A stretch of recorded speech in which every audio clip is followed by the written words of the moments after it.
All right. Well, do I have a story for you? I seriously thought about trying to videotape this last night, but it was pitch black. You would have seen nothing. You would have only heard me yell and throw rocks, and that was it. So I'm just gonna have to tell you. So got into camp early, as you know from yesterday's video. Decided to have dinner, which as a result was a really, really good decision. Although it was a horrible decision to camp where I camped.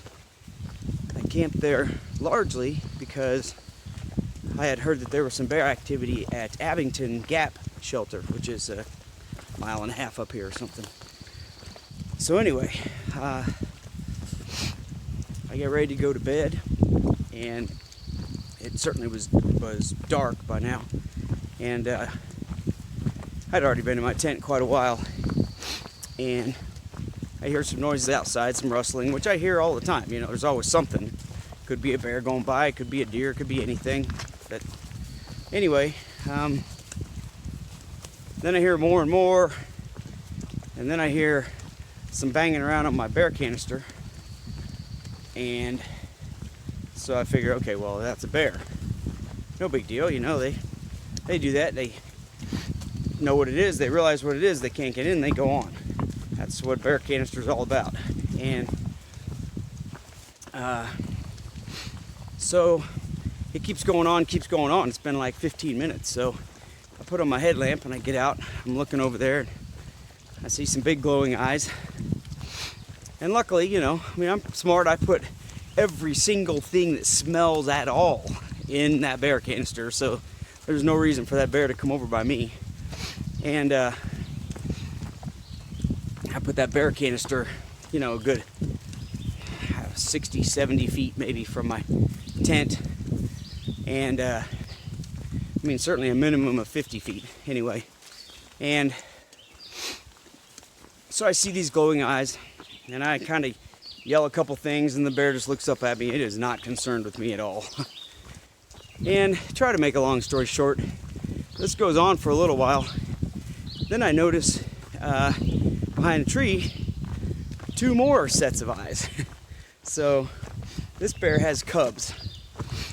And so now I'm really not totally sure how to handle this, because I want to get rid of that bear.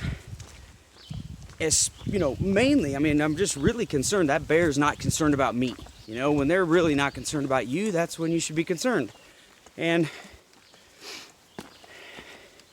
here I've been, you know, yelling and throwing stuff, and it's got babies there, and you know, maybe it's gonna get aggressive with me. But so I just go back inside my tent, try to sort of ignore it, make sure the noise sounds like it's still far away, and go about my business for a little while. Of course, there's no way I'm falling asleep, and it just keeps going on. That bear's out there like an hour. I finally just get up. I go to the fire pit area. I get a whole bunch of rocks. I start yelling and screaming at this bear to really get its attention.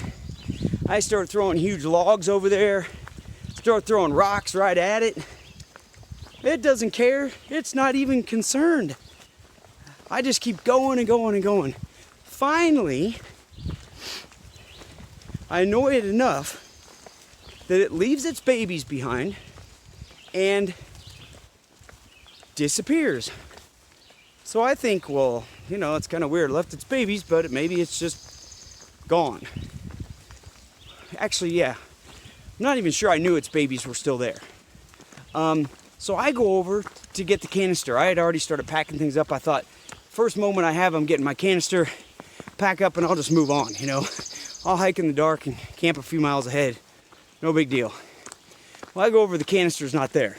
So the bear has obviously taken the canister off. And I go back to my tent, because I'm not hiking down the hill in the dark looking for that canister if that bear's got it, you know. So, and I mean down the hill, not on the trail, just over a mountain, over a hill. And when I come back, that's when I notice the babies are still there. They're up in the tree. So get back in my tent. All of a sudden I hear the clanking around on the bear canister again, but it sounds a lot further away. So I know I'm not making this long story any shorter. This goes on another hour maybe. I mean, that bear is going and going. It's not stopping. It's been 2 hours. That bear is working on this canister. Finally, I hear it stop. I keep looking outside. The cubs are still there. I hear nothing else. Maybe another 45 minutes go by, and I hear the bear back up there. It appears to get its cubs and go off.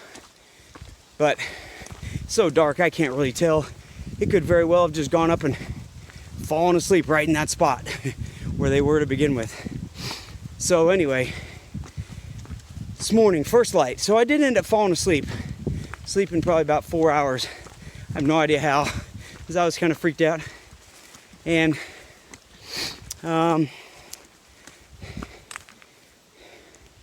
okay, my arm's getting really tired. Ooh, that's better. Plus you get to see my bad side. So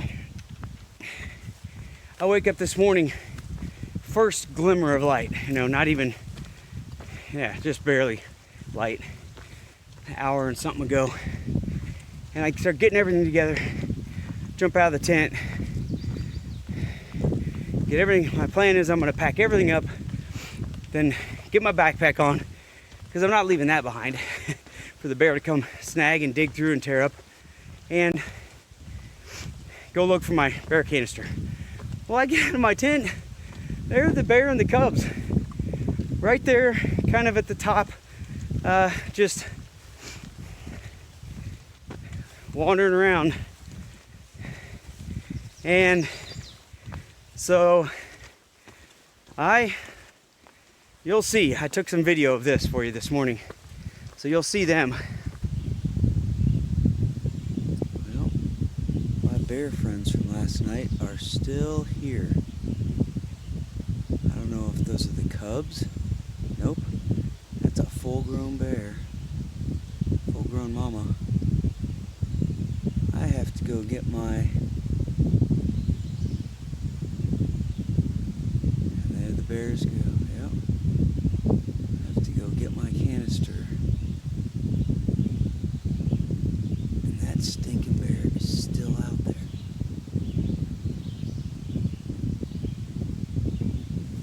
All night long. And there it goes with her cubs behind her.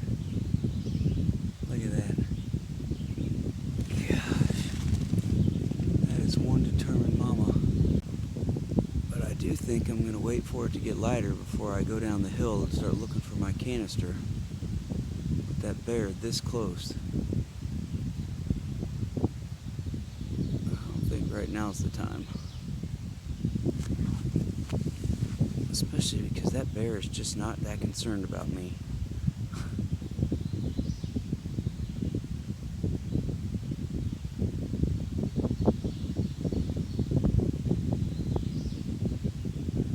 Now it is right out on the trail.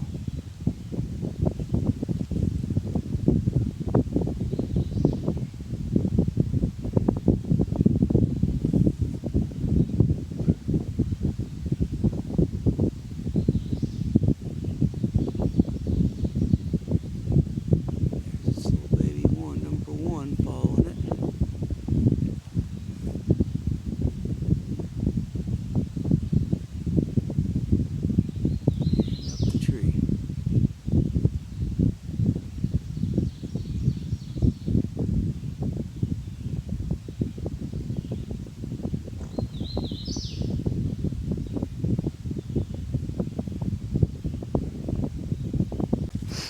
Anyway, so I get everything packed up, kind of just hang around. They eventually wander off across the trail, off to the west, further than they've been from me in the last 10 hours or so. And go look for my bear canister and find it. And here's what I find. Well, I figured out why I heard it get quiet last night. because that bear got my bear canister open. Look at that. Look at that. Tore that sucker open and got everything. Wow. Wow. Just gnawed and gnawed and gnawed and ate right through it. Huh. Alright, well, I'm gonna pick up what I can and get out of here before it comes back. Well, that's where my tent was, and it looks like the bears have wandered off. So this is right up here is where my canister was, and where the bears were, I think, all night long. Certainly where I saw the eyes shining from whenever I looked out here. But yeah, it was just, the canister was just up in here. Yeah, so haven't really heard of that before. Didn't really even know that was possible. I've heard of them pushing them off a cliff to crack them open. There were no cliffs anywhere nearby, so I wasn't concerned about that. But anyway, so here I am at 6:30 in the morning on Sunday. I have got zero food, haven't had breakfast. I got 12 miles to town, so I'll just keep going. I got my water, my filter, and all that stuff still good, so just be hungry when I get there. Well, a couple of things. However difficult this hike was going to be today, without any food, it's going to be a little easier because I lost about 3 pounds worth of food that I'm not carrying now, weight, and more in other stuff. It busted open the bug spray and the hand sanitizer and the everything, and so I don't have any of that weight that I'm carrying. But even better, there are 3 women hiking the same direction here, northbound, that I talked to last night. I passed them earlier in the day, and then they passed me up later and hiked on a little further. Lucky for them. And so I crossed paths with them this morning at Abington Gap Shelter, and they gave me a little bit of food, a couple of bars and a packet of chicken, and so anyways, just to kind of get me through today. So I'm sure I'm still gonna be hungry when I get into town, but that's, worlds different than having nothing. So that's really dynamite. They were so great. Thank you to them. It was a wonderful gesture. So I'll go on here another hour or so, maybe have that bar. That'll get me by for a couple hours, and then maybe stop and have something else before I get into town. So, hey, it's an adventure, baby. I think for obvious reasons, kind of have a negative vibe going this morning. Woodpecker startled me. But I'm trying to get out of that, My gosh, I'm still out here. This is incredible. I'm excited to get into Damascus. Damascus, Virginia is one of the iconic towns on this whole trail. There are lots of iconic towns, but it is iconic, has several great hostels. It's you literally walk right through town, on the trail, right dead center through town, just like you do in Hot Springs. I think it's a little bigger probably than Hot Springs.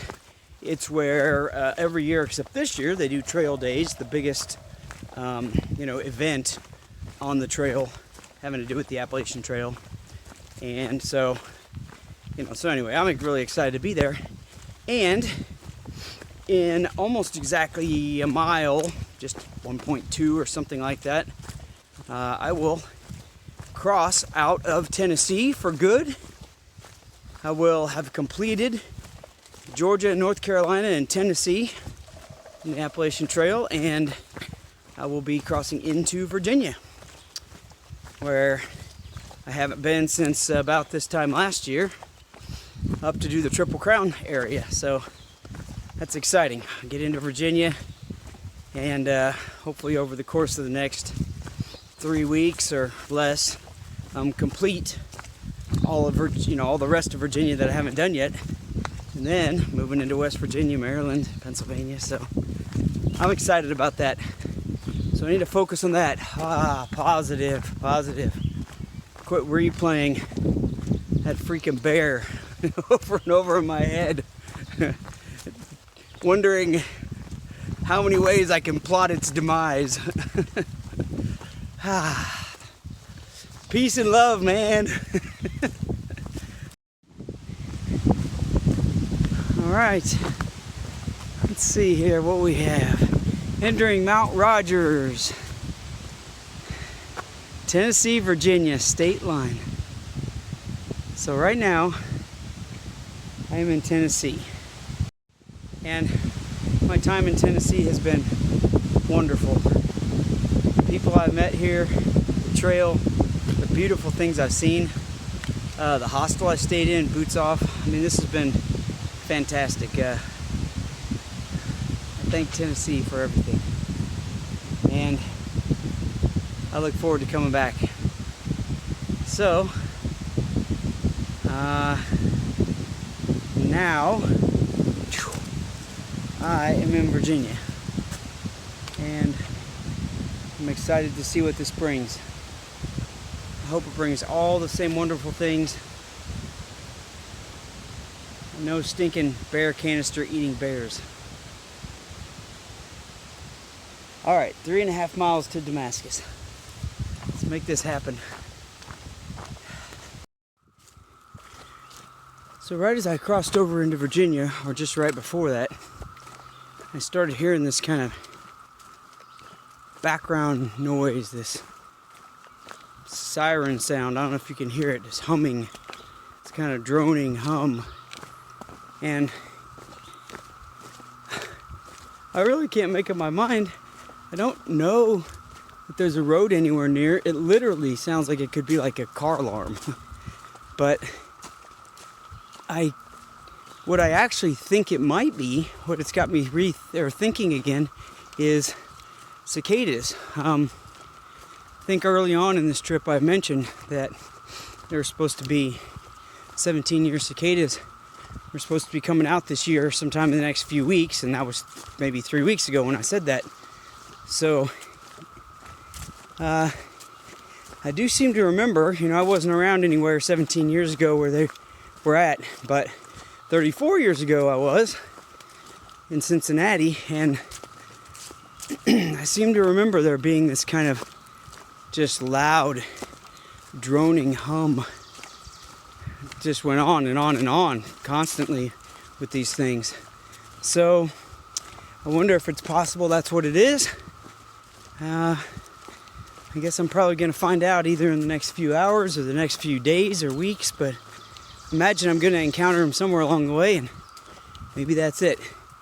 I wonder if you can hear it in the video.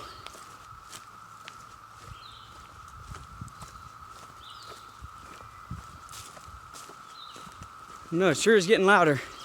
It's going to be funny if it's a car alarm.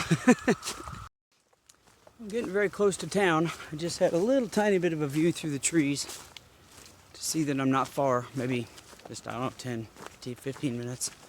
So yeah, now I just have to kind of figure out all the logistics. I certainly was not planning on staying at a hostel. Just gonna camp on the outskirts of town and, maybe grab something to eat tonight and then just stay out in my tent, whatever, and come in and get my post office package tomorrow. But that's kind of changed because I need to go into town, find an outfitter, and there are multiple outfitters in town, so I have to figure out which one to go to, and then, get a few things. Get a bear bag or a new canister, one or the other, and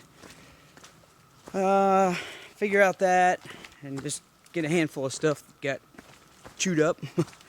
Need to not only pick up my post office box, but I need to go to, a dollar store, or, they don't have a Walmart or anything here, but somewhere, and just get a whole bunch of stuff. I think I even mentioned earlier toothpaste, toothbrush, yeah, hand sanitizer, different things that got all chewed up and destroyed. So, not sure exactly what to do. I need to eat something too. I'm really hungry now. So maybe, I don't know, if I stay at a hostel, that would make it really convenient. I could just go there, drop my stuff off, have sort of a central hub, so I don't just have to wander around town carrying everything with me. I don't know what I'm gonna do. Kind of in a grumpy mood.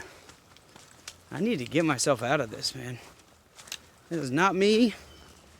I do not want to spend a wonderful, gorgeous day like this in Damascus, Virginia, being grumpy. I better freaking get over it. So, maybe what I'll do is go into town and just get something to eat. That'd be great. Sit down, eat something, then think about it, make a plan. Straighten up my attitude, young man. Alright, well, here's the trail and I'm coming out in Damascus. How interesting. Can you imagine this is your house right here in town and you just, the trail just comes right down. Amazing. I think I'm just going to keep videoing and not say much.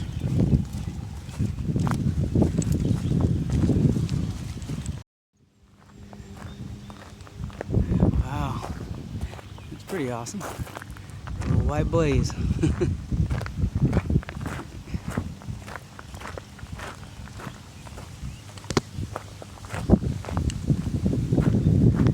This is a restored old shelter that I've heard about before. It's funny, they say no camping and they tell you no camping everywhere because I guess there's always people hikers just trying to pitch up in there.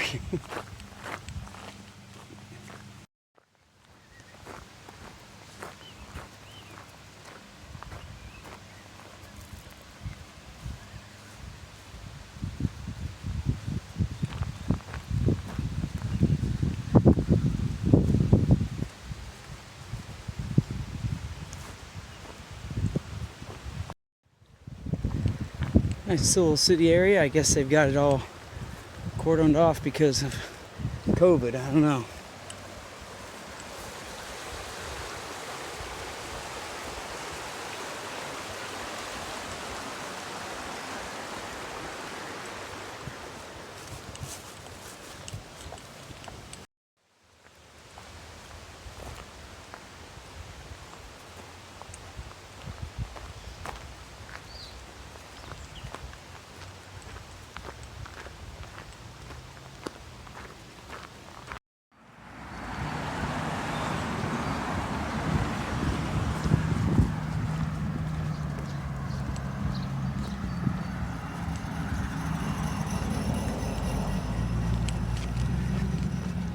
Be going in there later.